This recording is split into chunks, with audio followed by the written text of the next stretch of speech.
Shabbat Shalom a todos. Que bom, todos estão atentos, né? Nesta manhã, uma manhã abençoada de Shabbat, nós temos recebido do Senhor, e é exatamente aquilo que o apóstolo Paulo nos fala, o Rabino Shaul nos fala, porque eu recebi do Senhor o que também vos entreguei. Então, para que nós possamos entregar mensagem da parte do Senhor, nós precisamos de recebê-la primeiro em nossos corações. E ao receber esta mensagem, nós queremos transmiti-la com muito carinho, com muito amor, aquilo que o Senhor tem nos dado. Para aqueles que nos assistem pelas nossas redes, pela TV Sião, pelo Facebook, nós queremos transmitir também o nosso Shabbat Shalom caloroso, Shabbat Shalom. Eu sou o Dr. Francisco Heller, médico, e tenho o privilégio, grande privilégio, das mãos do Eterno, de servir nessa casa, de estar servindo ao Senhor aqui nesta casa. Nós gostaríamos de ler apenas um versículo, no qual nos chamou bastante a atenção. Ele está lá no livro de Êxodo, no texto da nossa paraxá, no versículo 16. E ele diz o seguinte: o faraó apressou-se a convocar Moisés e Arão e disse: pequei contra Adonai, seu Deus, e contra vocês. Agora, por favor, perdoem meu pecado só mais esta vez. E intercedam a Adonai, seu Deus, para que ele retire para longe de mim mais esta morte. O que nós vemos nesse texto e que nos chamou bastante a atenção é que o faraó, nesse momento, ele estava pedindo, intercedendo que Moisés pudesse orar a Deus e pudesse tirar dele mais uma morte. E a paraxá nos diz aqui exatamente esse texto que nós vamos ler de hoje, é a porção que ela nos fala, nos ensina sobre a instituição da festa de Pêssar. E ela vai falar exatamente das 3 últimas pragas, de gafanhotos, trevas e morte dos primogênitos. Ele continua, então, o julgamento dos deuses egípcios. Gafanhotos, nós vemos que quando ele fala de gafanhotos, ele está falando do deus Shu, deus do ar, Sebeque, deus inseto. E eles nada puderam fazer para garantir a colheita dos grãos que poderiam estar ali presentes. Mas, com relação às trevas, nós vemos que ele julga o deus Ra, o deus Sol. Nós já vimos em outras paraxás anteriores, que era a principal divindade do Egito. E eles identificavam-se, os faraós também, como filhos de Ra, o Ramsés, filho de Ra, e 3 dias de trevas, mostrando a impotência completa do Deus Sol para que ela pudesse proteger os seus adoradores. E a morte aos primogênitos, que foi a maior humilhação para os filhos de Ra, que era a morte da herança, a morte da continuidade, a morte daquele que poderia ser o Deus considerado dos egípcios. Então, dessa forma, nós vemos também nessa porção que ela fala exatamente da instituição da Páscoa. Falai a toda a congregação, dizendo: ao 10º dia desse mês tomará cada um para si um cordeiro, segundo as casas de seus pais, um cordeiro para cada família. Nós vemos ainda que a palavra continua dizendo que tomarão do sangue e poluão em ambos os umbrais da verga da porta nas casas que comerem. E este dia será por memorial e celebrá-lo-eis por festa ao Senhor através das vossas gerações, o celebrareis por estatuto perpétuo. O que nós vemos que esse estatuto perpétuo tem não somente deixado de ser cumprido nas nossas instituições, nas nossas igrejas, nas igrejas evangélicas de um modo geral, e chegamos até a separar uma Páscoa dos cristãos e uma Páscoa dos judeus, como se isso tivesse uma festa diferente para um e para outro. E nós vemos que, dentro do que prescreve o livro de Levítico, que estas são as festas de Adonai. Não é festa de um povo, pura e simplesmente, mas festas de Adonai. E nós sabemos que a Páscoa nada mais, nada menos significa, prenuncia a vinda de Yeshua, o Cordeiro Yeshua, que é o verdadeiro Cordeiro de Deus, que tira o pecado do mundo, segundo o que o apóstolo João viu exatamente Yeshua dessa forma. E nós vemos que em Mateus 25:1, que é exatamente a nossa Brit Hadashah, vai nos falar que o reino dos céus, semelhante a 10 virgens que, tomando das suas lâmpadas, saíram ao encontro do noivo.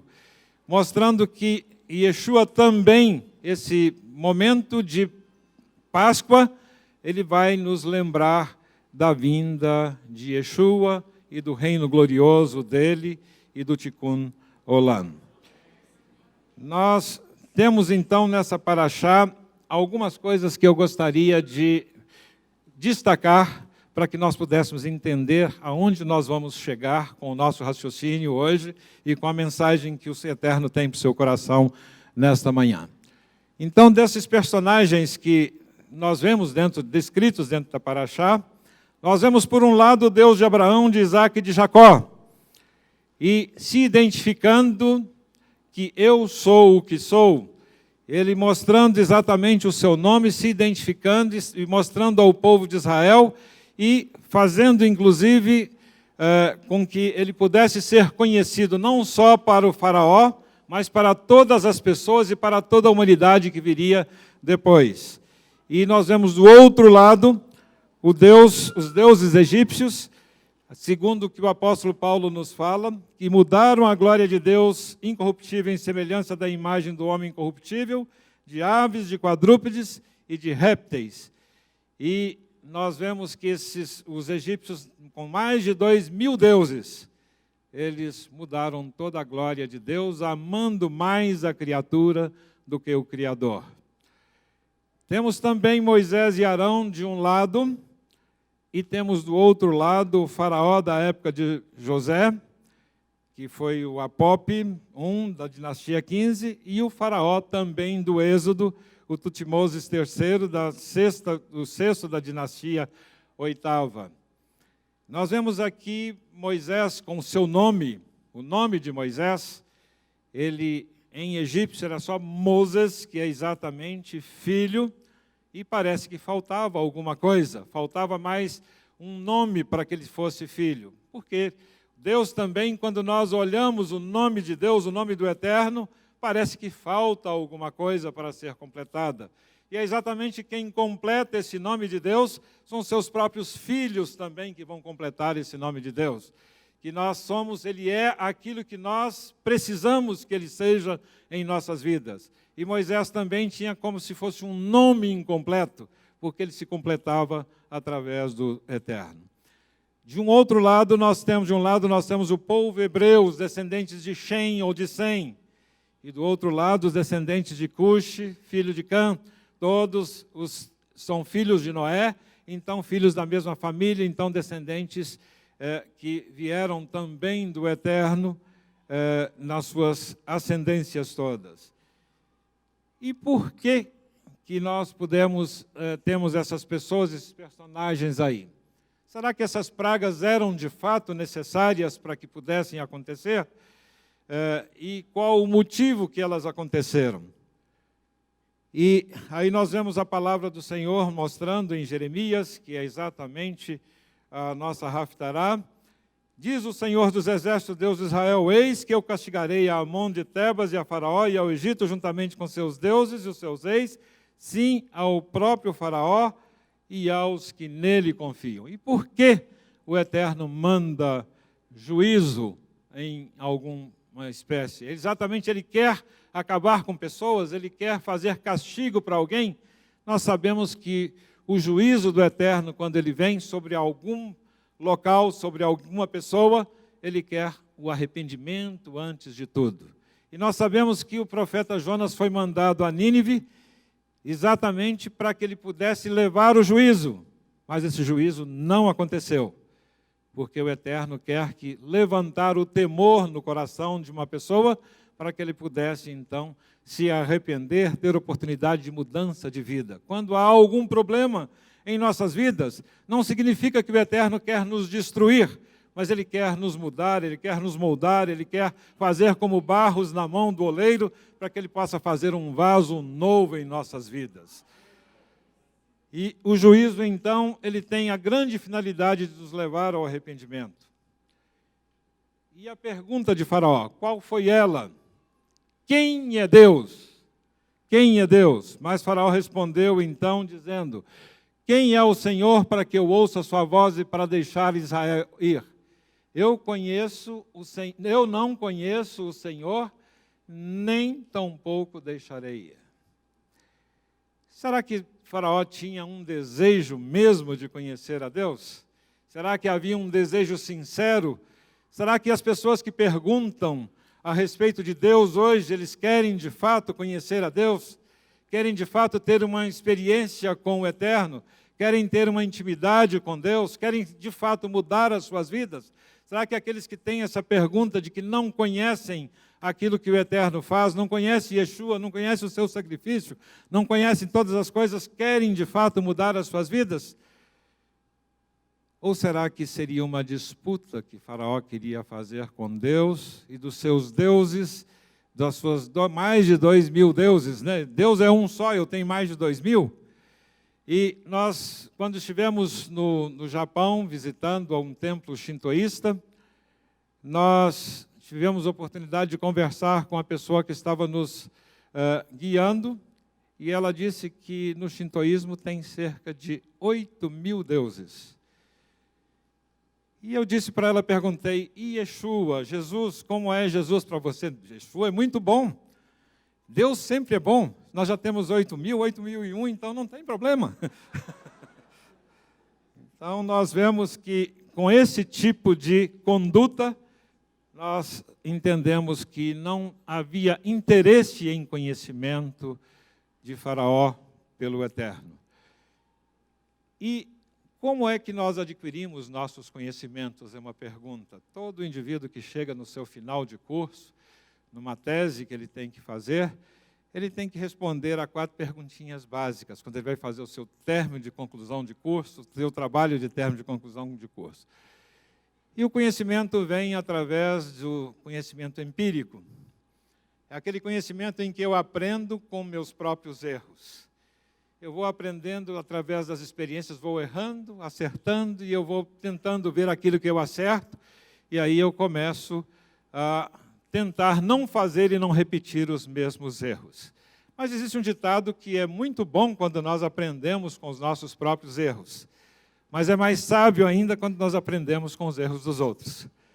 Então nós vemos que quando nós organizamos o conhecimento, tudo aquilo que é empírico, e passamos por uma experimentação, nós chamamos isso de ciência. E achamos que isso é consciência científica. E às vezes queremos um determinismo científico, como se ele pudesse determinar todas as coisas em nossas vidas. Mas vamos vendo aí mais que nós temos, além desse conhecimento científico, o conhecimento que perguntamos para que nós vivemos, para que nós existimos, onde nós queremos chegar, o que eu estou fazendo aqui hoje, por que nós estamos aqui hoje nessa congregação, e por que não estamos fazendo outras coisas em nossas vidas, o que faz com que nós façamos determinadas escolhas em nossas vidas. Aí a gente vê os pensadores dizendo que são determinados pela filosofia, pelo conhecimento, pela sabedoria humana. E temos o conhecimento teológico, evidentemente, que nós entendemos que aquilo que nós não explicamos tem um conhecimento eterno sobre nossas vidas.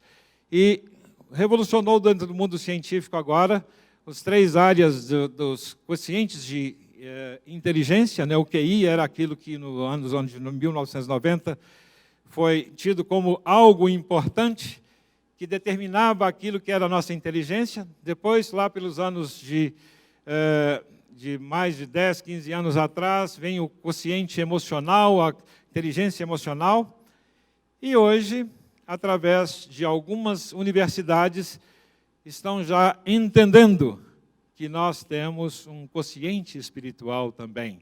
Temos uma partícula de Deus dentro de nós. E isso é muito interessante, que nós já sabemos disso, sabemos que é o conhecimento teológico, já temos mais de 6.000 anos desde a existência do homem na face da Terra, nós já conhecemos, e a academia levou, a universidade levou 6.000 anos para entender que nós temos dentro de nós uma partícula de Deus dentro de nós. Então, nós vemos que, dentro desse aspecto, nós vamos entender, então, por que Deus endurece o coração de Faraó. Endureceu-se, pois, o coração de Faraó, e ele não os ouviu como o Senhor tinha dito. Será que Faraó tinha motivo de estar com seu coração endurecido? Ele escravizou cerca de 1,5 milhão de servos do Senhor. Ele matou os filhos dos hebreus, mandou matar os filhos dos hebreus quando ele sentiu que era ameaçado. Ele não conhecia. Nós vemos que, será que eles tiveram a oportunidade de conhecer o Eterno? Pois diz a Escritura, para isso mesmo te levantei, para em ti mostrar o meu poder e para que seja anunciado o meu nome a toda a terra. Romanos 17. O Egito foi próspero durante 430 anos, 30 anos com José, e apesar de muitos historiadores dizerem que o Egito não prosperou, que não teve motivo da presença dos hebreus lá dentro, quando a gente vai e visita, vê o templo de Karnak, vê todas aquelas coisas que aconteceram ali na região do Rio Nilo, o Vale dos Reis, nós sabemos que exatamente isso aconteceu. O período de maior prosperidade do Egito foi exatamente coincidindo com as dinastias que nós falamos, da 15ª à 18ª dinastia. E nós vemos aqueles faraós que foram ali colocados e que bastou-se 3 gerações aproximadamente para que se esquecesse tudo que os hebreus fizeram ali e que trouxeram a prosperidade para o Egito. E colocando que aquela bênção dada a Abraão estava ali acontecendo com o Egito. Abençoarei os que te abençoarem, e eles foram abençoados, mas ficaram com medo, com receio de que eles pudessem ser tão grandes e até se rebelar contra o Egito. E nós vemos a história mostrando que Akenaton, filho de Amenhotep III, ele acabou com cerca de 2.000 deuses e afirmou ser monoteísta e que os faraós não eram deuses, é o que ele afirma. E muitos aí dizem que foi exatamente esse indivíduo que influenciou Moisés a adotar o monoteísmo como sendo uma linha de pensamento. Sua história não é justa com o Filho do Eterno, com a experiência que Moisés teve, e ela não faz justiça, mas sabemos que é exatamente o contrário, que foram os filhos de Israel que influenciaram esse faraó a abdicar da sua deidade e mostrar um outro tipo de realidade. Então, nós vemos dentro desse aspecto aqui, que Faraó, ele tem a morte como ensino, e ele então faz essa pergunta que nós lemos: tire de mim mais esta morte. Quantas vezes a morte teve que estar presente ali na vida do Faraó para que ele pudesse entender? Nós sabemos que 10 vezes presente, a primeira na morte do Nilo como Deus. Nós vemos da deusa da fertilidade, que era representada por uma rã, por sapo, também morte. Piolhos, também mais uma vez morte. Nós vemos as moscas, também morte. A morte dos animais, morte novamente. Nós vemos aí as úlceras, também ameaça de morte. Saraiva, morte. Gafanhotos, morte. A escuridão, morte também do Deus Sol, e a morte dos primogênitos. quando o faraó pede, tira de mim mais essa morte, ele estava querendo dizer qual a relação dele com a morte. Qual a nossa relação com a morte também? Como é que nós nos relacionamos com a morte? Nós vamos verificar que a nossa relação com a morte é algo que nós precisamos de aprender a respeito disso aí. O que ela pode nos ensinar e o que Deus queria, o Eterno queria ensinar para Faraó com tantas mortes colocadas na vida dele. E nós vemos que as experiências de quase morte, e eu quero mostrar que durante a minha vida profissional, com 2 anos apenas de formado, quando trabalhava num dos hospitais aqui de Belo Horizonte, a primeira vez que estávamos utilizando um equipamento novo, há 38 anos atrás, né, novo para aquela época, fui chamado à enfermaria, e emergência 99. Que é emergência 99? É emergência quase 100%, parada cardíaca. Chamando lá aquela parada cardíaca, chamamos aquela primeira pessoa, Seu João, não respondia. Olhei, não está respirando. Vamos então, desfibrilador aqui, vamos ver todos aqui desfibrilando. E 40 minutos depois, resultado, o Seu João estava lá, acordado novamente. E aquele momento, então, pergunto, Seu João, o que foi que aconteceu? O Seu João, muito com aquele olho bem sonolento, aí disse, eu acho que eu dei uma dormidinha. Então, diante disso ali, mas aquilo levamos para o CTI, depois, e ao momento, 2 dias após, lá no CTI, ele falou, mas eu estou olhando você agora, estou achando estranho o seu rosto, mas foi você mesmo que me puxou para trás. Mas, Sr. João, eu não conheço o senhor, já puxei o senhor de trás de onde? Eu estava num túnel tão grande, estava numa luz tão grande ali, que achei tão intenso tudo aquilo ali, e você me puxou para trás. E eu não conhecia o Sr. João, era a primeira vez que eu tinha visto lá no dia da parada cardíaca. E olha, ainda tinha uma enfermeira vestida assim com a roupa, ainda tinha também uma pessoa com cabelo de coque ali junto, e tinha mais outra pessoa que estava passando. O Sr. João estava morto. Como é que foi? Como é que seria possível que o Sr. João pudesse ter enxergado todas aquelas coisas? E então, acadêmico, terminado o curso, ali, me chamou muito a atenção aquilo. Falei, puxa vida, isso é espiritismo? O que é isso? Será que esse sujeito é espírita? Será que ele está vendo espíritos aqui? Que não é possível esse tipo de coisa. Vamos procurar estudar a respeito do assunto. E aí pudemos ver que havia uma pessoa que havia levantado cerca de 25 mil casos de pessoas que tiveram experiências chamadas de quase morte. E, coincidentemente, independente da crença que tinham, eles tinham essa luz que viam e quase sempre contavam que haviam encontrado com familiares que estavam mortos e que, ao ser ressuscitado, ao ser feitas as manobras de ressuscitação, eles voltaram desse caminho que estavam lá. O que isso nos ensina?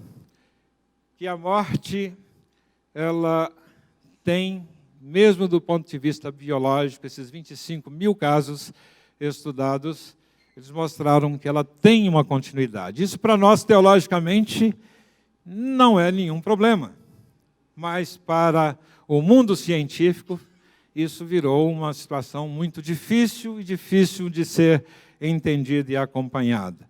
E, então, dentro da morte, será que ela é uma fatalidade? E nós vemos que o Philippe Arrier, que é um filósofo, ele diz o seguinte, que quando nós estamos diante de uma situação difícil de enfrentarmos, nós costumamos adotar 2 atitudes. Uma atitude trágica, em que tudo acabou, tudo não tem mais jeito, não tem mais solução, é trágico, nós acabamos com a nossa vida, acabamos com as nossas esperanças, acabamos com todas as coisas que nós poderíamos ter ali, mas podemos adotar também uma atitude cômica, de achar engraçado essas coisas. E parece que nós já vivemos na nossa sociedade esses momentos. E estamos vivendo hoje o momento do cômico diante da morte. Vemos os seriados que tem na televisão, Walking Dead aí, por exemplo, com os mortos-vivos. Nós temos os zumbis, temos o dia do Halloween, em que se celebra a morte. Então, brinca-se com a morte, porque não se sabe enfrentar a sua própria morte. Então, essa é uma maneira que as pessoas tendem a fazer com a morte aquilo que não tem a solução para si próprio. Mas quando nós vamos verificar na embriologia, quando nós somos formados, de modo que assombrosamente nós somos formados, eu compararia que a nossa formação vem primeiro num bloco, como se fosse um grande bloco de mármore, em que o escultor vai ali com seu cisel, o seu martelinho, batendo, tirando casquinhas do mármore, até que ele faz uma estátua bonita ali, mas tirou uma série de pedaços daquele mármore e pôde jogar fora. E assim a embriologia forma uma massa informe, como lá no Salmo 139 nos fala a respeito disso. Mas é preciso que haja morte de algumas células para que forme meus dedos, para que forme o meu corpo. E o primeiro que se forma é o coração, já com 12 dias na embriologia. E vai se formando até que com 12 semanas estamos inteiramente formados, inteiramente esculpidos. Mas para que eu pudesse ser esculpido como um ser, precisamos de morrer várias células desde o início dentro do útero da mãe. Então, nós morremos desde que nós nascemos para que possamos ser esculpidos como seres. Então, a morte, nesse sentido, ela é uma necessidade para que nós possamos ser formados tal como nós somos formados. Tem um indivíduo que disse o seguinte, que a morte é a melhor coisa que inventaram nessa vida, porque somente através da morte é possível nascer o novo. Isso foi Steve Jobs que falou, ele estava falando da sua morte, mas estava falando também dos produtos que ele tinha que lançar, que o Apple da vida tinha que morrer os produtos velhos para chegar o novo. E, de certa forma, nós temos só vida nova também, do ponto de vista espiritual, quando morre o velho homem em nós. Se não morrer o velho homem que tem dentro de nós, nós não podemos experimentar o novo, não podemos experimentar a novidade de vida. Então, nós vemos que tudo Deus fez formoso no seu próprio tempo. E esse versículo foi o pastor Jorge fez a citação dele aqui nessa manhã. Também pôs na mente do coração a ideia da eternidade, se bem que esse não possa descobrir a obra que Deus fez desde o princípio até o fim. E ainda em Eclesiastes ele vai dizer que todos vão para um lugar, todos são pó e todos ao pó tornarão. E fala que melhor é ir à casa onde há luto do que à casa onde há banquete, porque naquela se vê o fim de todos os homens e os vivos o aplicam em seu coração. Então a morte é de todo ruim. Nós sabemos que temos algo de lições importantes para a nossa vida a tirar da morte. E como é que nós podemos verificar a medicina hoje? Onde é que nós chegamos em termos de morte? Nós, evidentemente, que evitamos muitas mortes prematuras aí, e nós prolongamos a vida através das vacinas, prolongamos com muitas situações que não era possível. Saímos de 34, 35 anos, hoje nós temos como média de vida de mais de 80 anos. E nós vemos que temos medicamentos para câncer, coração, antibióticos, vitaminas, cirurgias de ponte safena que eram impossíveis, cirurgia robótica com braços de robô. E hoje nós temos na nanotecnologia robôs que foram criados lá em Israel, que do tamanho de um fio de cabelo, que podem entrar dentro de cada um de nós e fazer com que haja diagnóstico das várias doenças dentro de nós.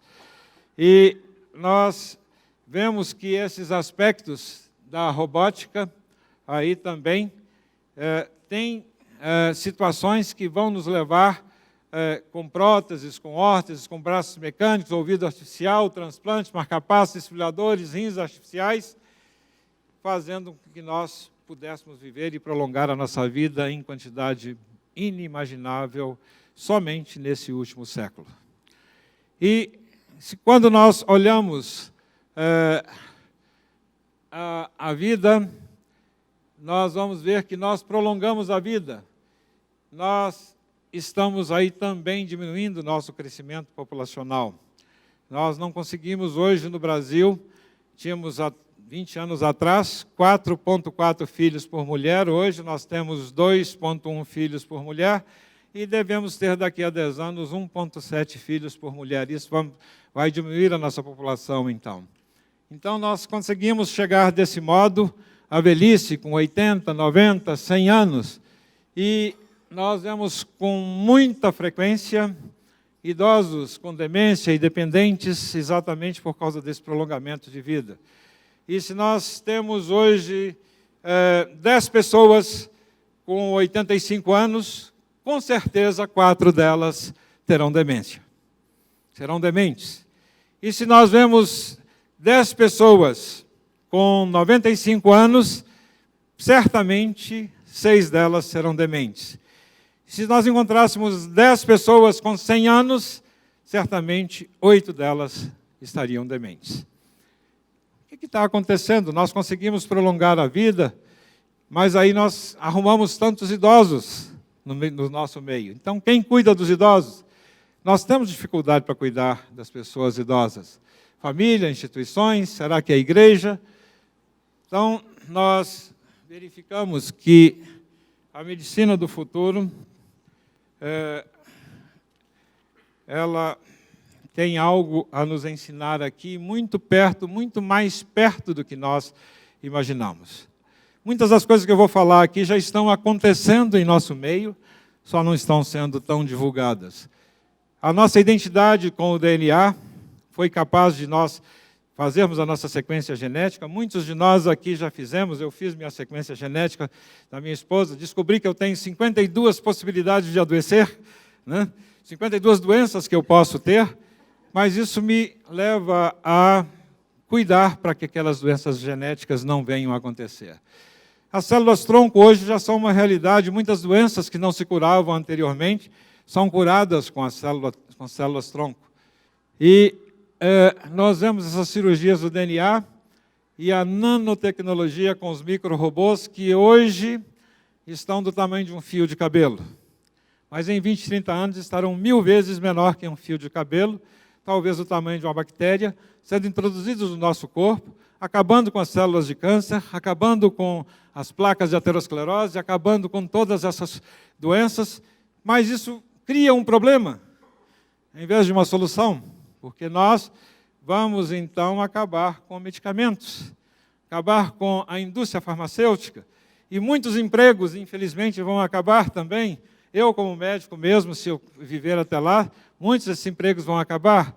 Muitos advogados também, por causa disso, vão acabar, porque hoje no eBay, com as questões que existem com as compras no eBay, mais de 2 milhões delas já são resolvidas por robôs, simplesmente robôs. E nós simplesmente, quando perguntamos, ok, Google, aí simplesmente quem fala conosco é um robô. Ok, Siri, aqui é um robô também que fala conosco. E tem um banco aí já dizendo que, colocando, chama a Bia, né? Chama a Bia, que é um robô, que ele vai falar com ele também. Então, nós vemos esse livro que fala A Morte da Morte. Esse é um médico cirurgião francês que escreveu um livro e ele mostra aqui algo que já está acontecendo. Então, nós vemos que essas palavrinhas nós vamos ver cada vez mais, a nanotecnologia, biologia, informática e ciências cognitivas, que a gente fala da inteligência artificial. A inteligência artificial, então, é isso que nós vemos, nós já lidamos com ela todos os dias. Quem liga um Waze aí já sabe que ele está lidando com a inteligência artificial. E a gente usa isso com muita facilidade, como se fosse incorporado às nossas vidas. Quem é que diria que hoje nós teríamos uma profissão como motorista de Uber, há 10 anos atrás? Nem tinha nenhum aplicativo que pudesse fazer. Então temos muitas profissões que estão hoje no nosso meio, exatamente por causa da inteligência artificial que nós utilizamos, sabemos onde está o cliente, não precisa mais de o indivíduo estar num ponto fixo para se mandar, para ele ir até onde precisa. Mas a demanda por o retardamento do envelhecimento, ela é universal e ilimitada. A medicina começou exatamente pensando em como não morrer, como prolongar a vida, como ser jovem o tempo todo. Isso foi a grande modificação da medicina, foi essa. A alquimia veio dessa forma. E aí, vamos pensar e descobrimos que nós envelhecemos porque jogamos produtos tóxicos no nosso sangue. Esses produtos tóxicos, se a gente conseguir eliminar com que eles não sejam jogados mais, essas toxinas, elas vão fazer realmente com que nós vivamos muito mais. E esse indivíduo, Craig Venter, foi capaz agora recentemente de criar um DNA, uma sequência de DNA, colocar numa bactéria, e essa bactéria conseguiu reproduzir coisa que ninguém havia feito até então. O que significa isso para nós, em termos práticos? Esse indivíduo criou, de certa forma, a vida. E aí eu fico pensando, será que nós não estamos vivendo de novo uma nova Torre de Babel, alguém querendo tocar os céus, tocar a mente de Deus, tocar as coisas? Será que Deus quer realmente permitir que isso aconteça? Então, essa revolução, 2037, segundo alguns cientistas, a gente vai estar com uma série dessas coisas à nossa disposição. 2050 é um outro marco, e aí nós vemos que esses aspectos têm estado cada vez mais presentes nos nossos noticiários no dia a dia. Então, esse indivíduo diz o seguinte, que o primeiro homem que viverá 1000 anos, talvez já tenha nascido e está em nosso meio. E aí nós vamos perguntar o que nós estamos fazendo. Será que seria interessante viver 1000 anos? Quais os problemas éticos que vão decorrer disso? O que vai acontecer com a Previdência, né? O que vai acontecer com os aposentados? O que vai acontecer com os indivíduos malvados, ruins? Será que eu posso escolher pessoas boas para que eu possa viver simplesmente? Então, nós vemos que esse livro aqui ficou um clássico, foi o livro que eu li na época, que me ajudou a entender, do ponto de vista médico, o que é sobre a morte e o morrer, de Kübler-Ross. Isso, ela, com 40 anos atrás, ela escreveu esse livro. Até hoje, ele é um livro que está mostrando uma série de aspectos. Ela vive agora e além da morte, ela caminhou nessa direção de entender as experiências de quase morte. E nós vemos que a morte é um dia que vale a pena viver.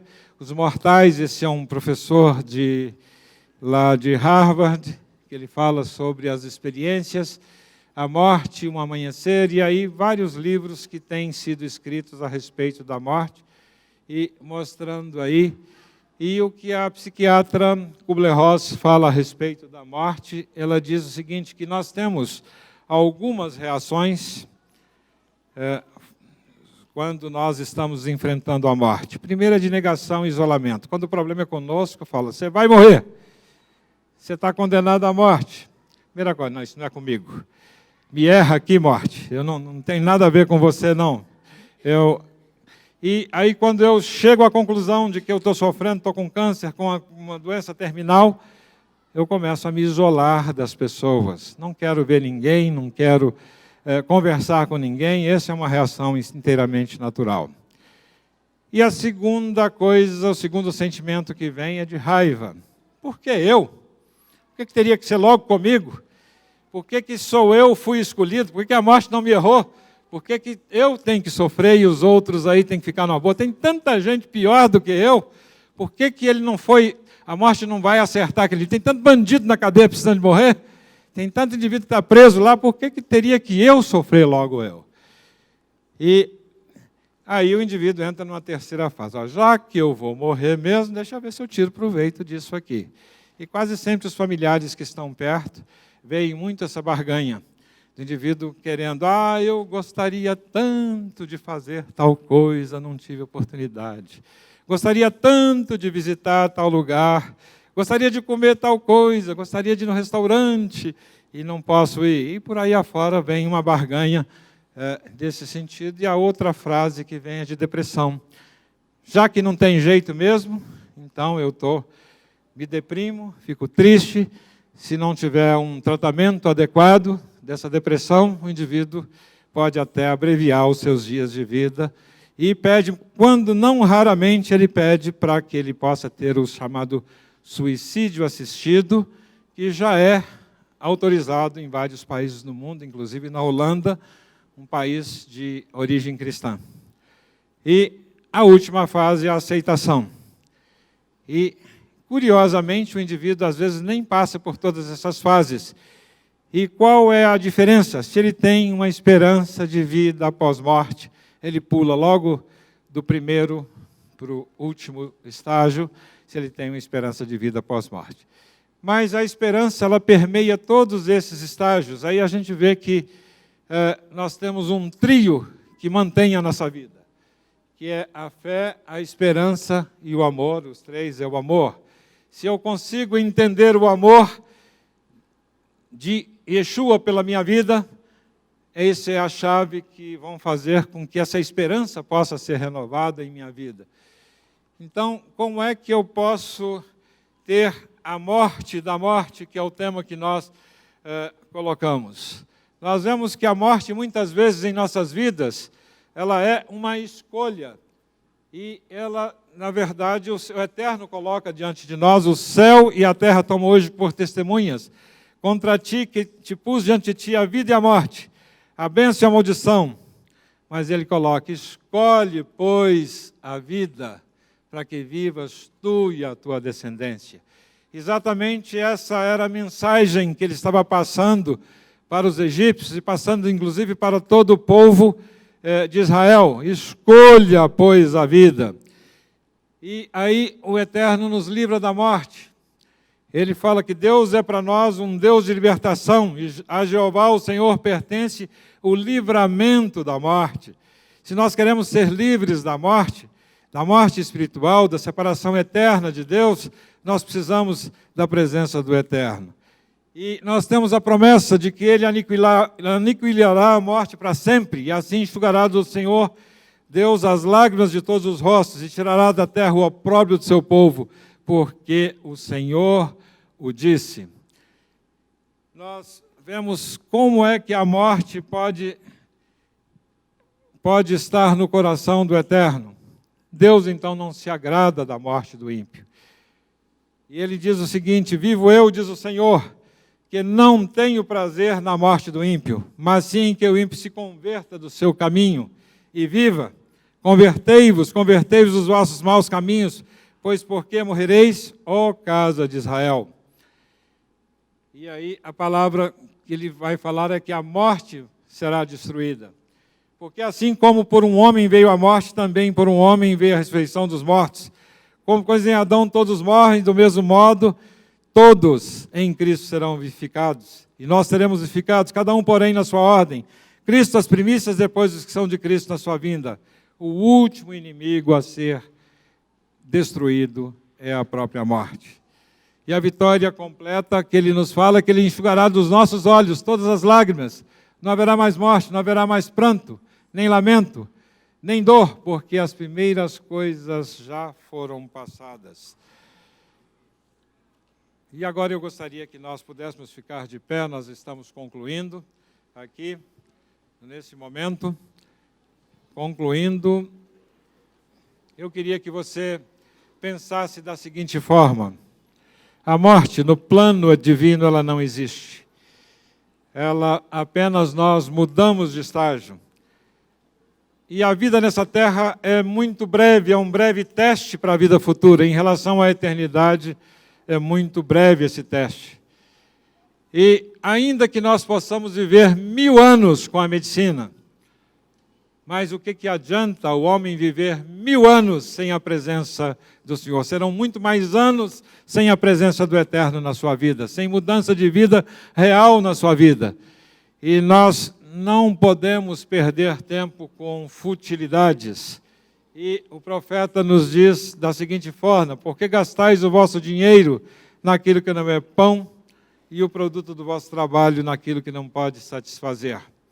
Se nós lembramos aqui, já aprendemos que dinheiro é kesef, prata, mas é também redenção. Pão, alimento, vida. Então, como é que nós poderíamos ler esse texto aqui? Porque gastais a vossa redenção naquilo que não é vida. Nós não temos direito de ficar gastando a nossa redenção, aquilo que Yeshua fez por nós, para aquilo que não satisfaz, aquilo que não traz bênção para as nossas vidas. O tempo que nós vivemos aqui é muito curto para que a gente possa ficar com religiosismos inadequados. E pensa, quando vemos esse texto, é passagem. E passagem, a porção de hoje é vá. Então nós precisamos de ter um início, precisamos de ir, precisamos de tirar o pé do lugar onde nós estamos, tirar da nossa inércia e caminharmos na direção daquilo que o Senhor quer para cada um de nós. E nós necessitamos urgentemente de restauração em nossas vidas para que o Senhor possa nos abençoar nesse instante. Se você gostou e foi abençoado com esse estudo, inscreva-se em nosso canal do YouTube. Considere também ser um mantenedor do trabalho do Ensinando de Sião no Brasil, Israel e no mundo. Doações e contribuições podem ser feitas através do link na descrição desse vídeo. Um grande abraço e shalom, shalom.